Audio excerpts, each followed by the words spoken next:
Mike Radich here, and I'm now joined on the phone by MMA Veteran Lisa Ellis. Lisa, how are you? I'm doing well, thank you. Lisa, I'm sure all your fans know what you've been up to and what you've had going on this last year that you've been out of action, but for the fans who maybe haven't heard or maybe don't know of what you've been up to, what have you been up to? Give us an update. What have you been doing for the last year or so that you haven't been competing? For the last year, I've just been busy being pregnant, and then trying to recover and get everything back to normal. So it's been an interesting year. Now, this might be an odd question because you're a married woman and all, but was this a planned pregnancy? Yes. Okay. We planned it. Okay. Just curious, why now? You just had a win over Amy Davis. You were back on the winning track, and you're in the prime of your career. So why now? Why was this time of your career the right time to do it? I don't know. It just seemed to be a good time for us, and I kind of, as being veteran status, I kind of a little burnt out. I think was what I was hitting. For the Penne fight, I was in great shape, and everything was, I did all the right things. I did my diet, everything was perfect, but I just didn't have that extra spark, and I've kind of been feeling that the last few fights, and I don't know, it just kind of all seemed to go in play. I was turning 30 that year, and so we just decided to take a break, let my body recover. A lot of injuries I've been dealing with, and for quite a span of time. So I just think my body was pretty overworked and needed a break. And that's funny, I think a break is pregnancy. But it was just a time for me to kind of dial everything down and let my body heal in a weird way.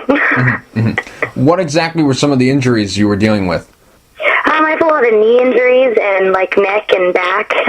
So seeing the chiropractor regularly and getting massages always help. I don't do any of the pain medicine or anything like that. I don't even like taking ibuprofen. So it's pretty annoying and constant. And to heal some of the things, I feel like you have to take a really long time off, and I didn't choose to do that, and probably would have been smart for me to do that earlier in my career. I don't know, you just learn and continue to learn and keep going. So just decided to take a nice little break, and it was time to have a baby. Eddie and I have been together, I think, 9 years now, and married, I think, 3, and so it just seemed like the right time.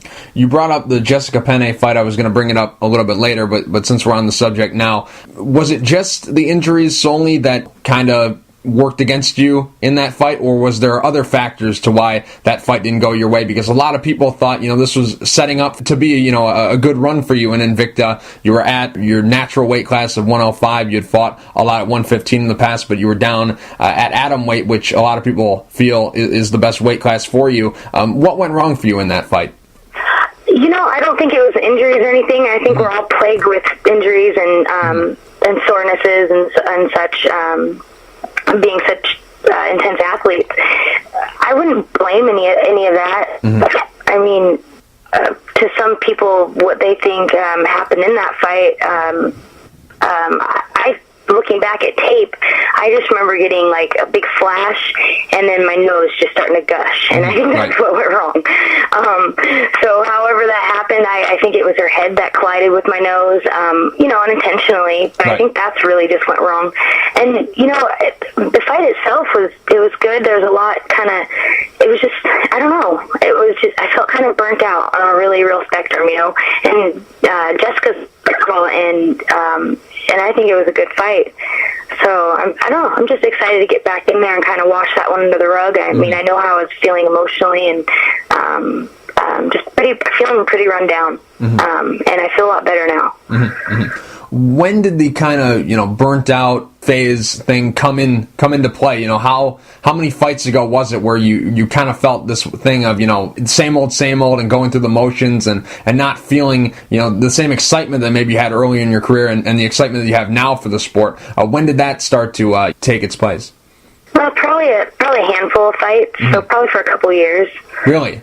Yeah, I mean, it's stressful. Anybody that competes knows the immense stress that it puts on your body and your mind, and and we also run a gym over here in Olympia, Washington, so that's immensely stressful. And so if you have we promote fights as well, so we're constantly active, a lot on our plate all the time, and I think that just got to be a boiling point of it's just too much, and it was just a lot on my brain to think about a lot, and it's hard for your body, I think, to recover from things and heal things constantly stressed. So I needed to eliminate some stuff, I think. And so things are worked out a lot better now. And, anybody that runs a business with a high overhead per month, they really understand the magnitude of stress that has on you every day. And it's just, it's life, though. So it's fun. I do enjoy my job a lot with the high intensity of it.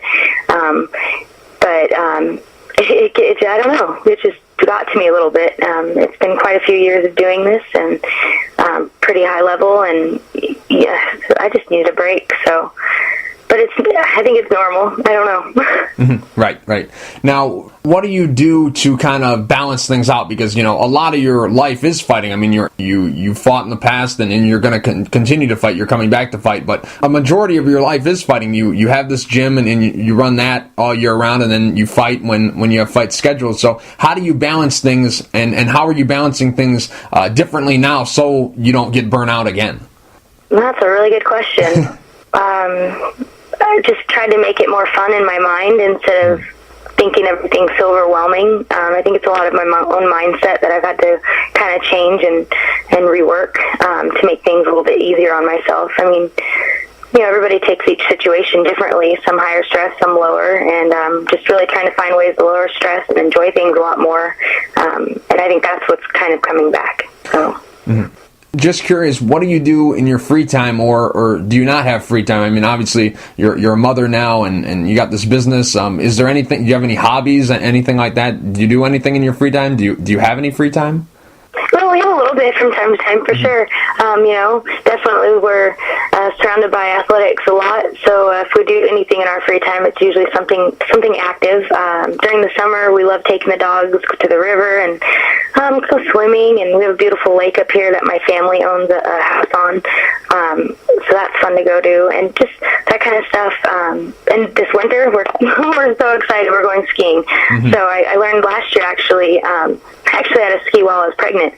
So, and Eddie had skied in his past, but had not been since we'd been together. So, he taught me last year, just did all the bunny slopes and taught me how to ski. And so I'm really excited to kind of get a little more active with it this year, not being pregnant. So it'll be fun. Just curious, did your pregnancy and Eddie's time on The Ultimate Fighter, did that overlap? No, I got pregnant right when he got home. Okay. Yeah, I was just wondering about that because, if you were pregnant and you had to run the gym by yourself, that must have been stressful. So good to know that wasn't the case. No. I think I had a fairly good pregnancy overall. I think it was pretty awesome. A few headaches, migraines. I think I was nauseous for a few weeks, but other than that, I was active until 4 days before I gave birth, and I went to the 42-week mark. So, so I encourage everybody to stay active while they're pregnant, and it has paid dividends, definitly. Obviously, you probably weren't doing sparring or rolling or any of that stuff, but how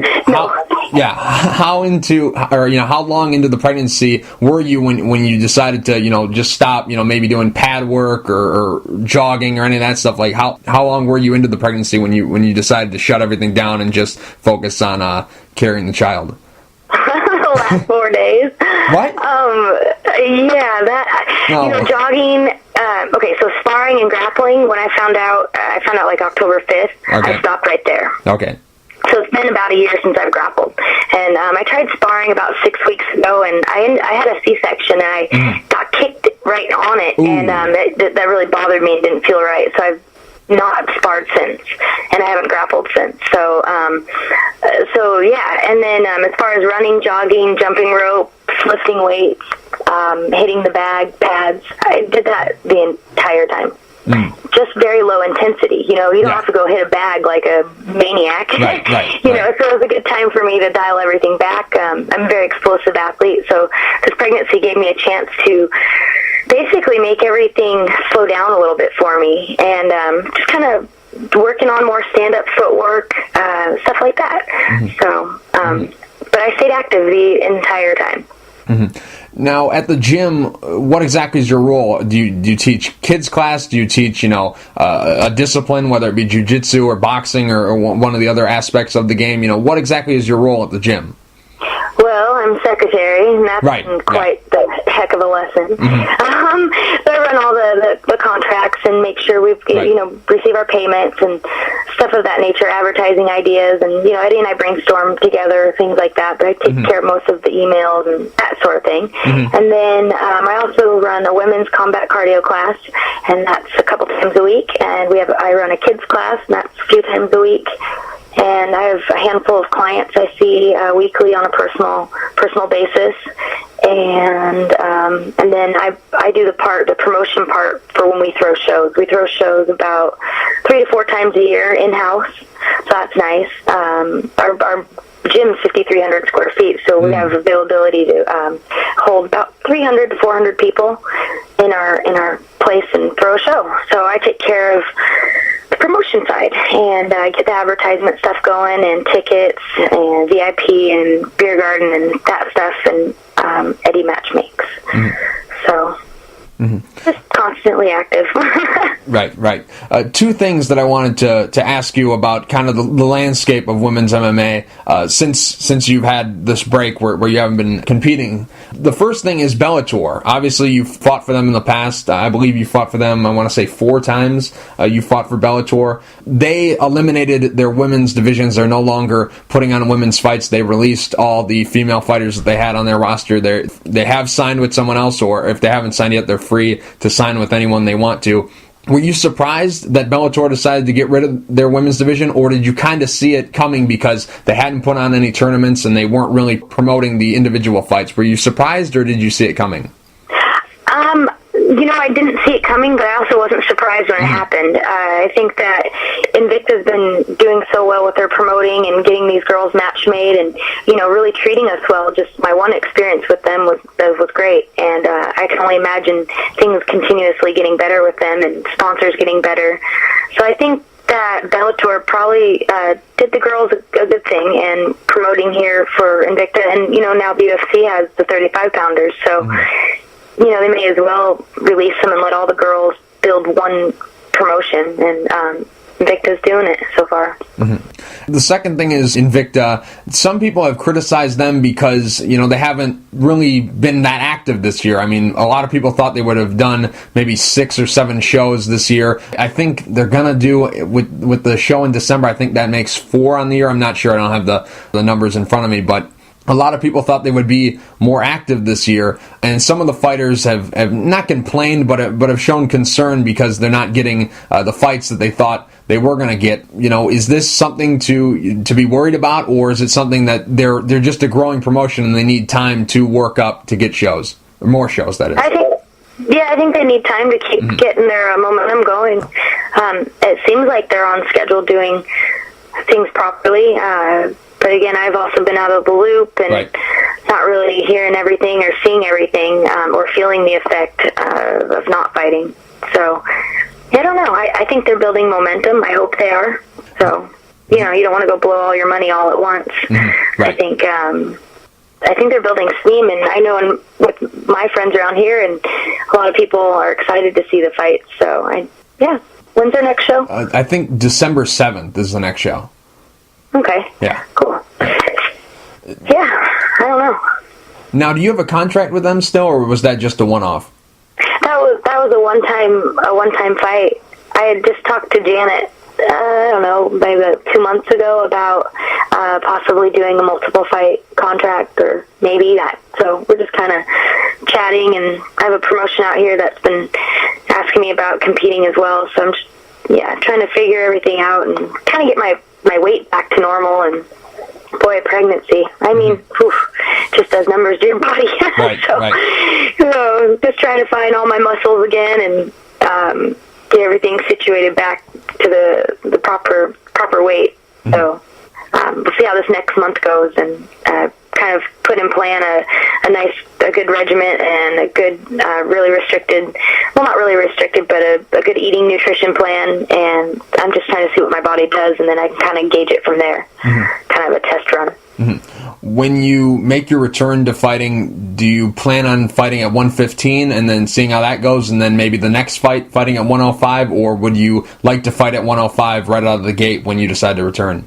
I think I'd prefer to fight 105 out of the gate. I was walking around prior to pregnancy at anywhere from 115 to 122 every day. So it's not really conducive for me to be at 115 when that's kind of my walking weight. It's no problem to shed off 10 pounds the last week or two if I'm fully hydrated and good to go. So, yeah, maybe I'd have to go 115. I don't know. I've got to see how it goes here for this next month, and I can really kind of get a better analysis of how it's all going to kind of play out a little bit. I had thoughts. I had thoughts of what I'd do after pregnancy, and yeah, I'm going to bounce right back, and everything's going to be hunky-dory, but, you don't plan on certain things, and I guess probably a lot of moms out there know that things don't go as scheduled, so I'm learning that. Now, Michelle Waterson, who's the atomweight champion for Invicta, she's been able to rebound. I mean, not a rebound. I mean, that's kind of a dramatic word, but you know what I mean. No, yeah, absolutely. She's been able to come back after having a child and perform at a high level.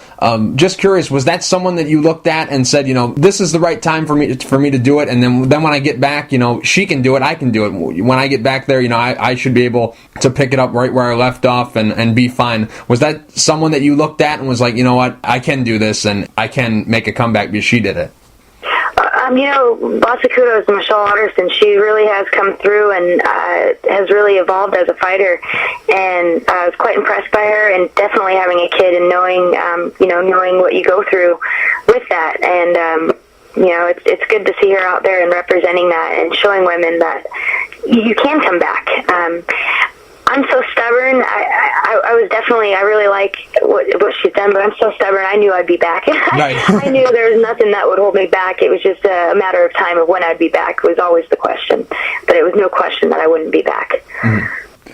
Obviously, you said that this next month is going to be kind of your measuring stick on when and where, what weight class and all that stuff possible for a return. But, that's what people want to hear. When someone's been out for a long time, they always want to know when they're coming back. So right now, it's hard to say, but what would be a time frame? What's a timeline that you're targeting for a return? I'm looking maybe January, February time, realistically, is what I would like to do. And I was thinking that 105 would be where I'd be at then.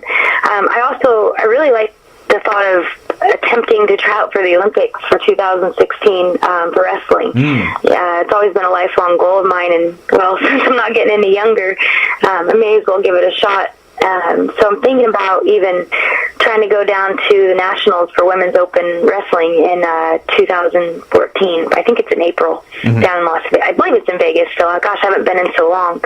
But I'm doing that for sure. So worst case scenario, I'm at 105 by April. But I'm hoping to be about my target range here in about 2 months of where I'd like to be for my weight-wise and feel a lot more comfortable. Obviously, you're a new mother and everything's still fresh, but will this be the last pregnancy as an active competitor? Like you don't foresee, coming back for maybe 2 or 3 years and then having another child? If you do decide to have another child, will it be after your career is finished? Well, we've got a few plans. What I've been looking at is the Olympics, like I mentioned, right. And it's a huge goal, huge dream of mine. So, like I said, it's something I'm going to actively pursue, and which takes several years to get yourself geared up for that sort of thing. So, 2016 again, they'll do the the Olympic trials, and I hope to make that. I believe it's top 8 that get to go from nationals to Olympic trials. And then I believe the number 1 is obviously the U.S. representative. And so that's my goal, is to be the U.S. representative and head to the Olympics. And And so however that pans out, if I don't make the team, I'll probably start trying to look to have a child then. And then if I make the team, then after. So probably looking 2016. Yeah, about 3-4 years. Okay. Years. I'm not real familiar with Olympic wrestling. What weight would you be wrestling at if you decided to go through the trials? 105. Oh, okay. So they do have that weight class. Okay. Yeah, it's like 105 and I think 119 or 121 or something like that. Oh. So, but they do have a 112 weight class, and that I'm potentially looking at for April as well. So just the way the body plays out, we'll see. I'll have an updated report in a few months. Okay. Fair enough. Well, Lisa, real quick before I let you go, I don't know if you have any sponsors, but if you do, are there any sponsors you'd like to thank, and is there anything you'd like to say to the fans? Tussle Fight Gear, he's always been a really great guy, and always very supportive of everybody I've seen. So Slade from Tussle, and Clench Custom Mouthpieces up here they're out of Washington. They have great mouth guards molded for your fit. And our gym itself, United Training Center, and all its members, everybody's quite supportive. So we couldn't do it without them. Lisa, thank you for taking the time to talk. I really appreciate it. Thank you so much. Have a good day.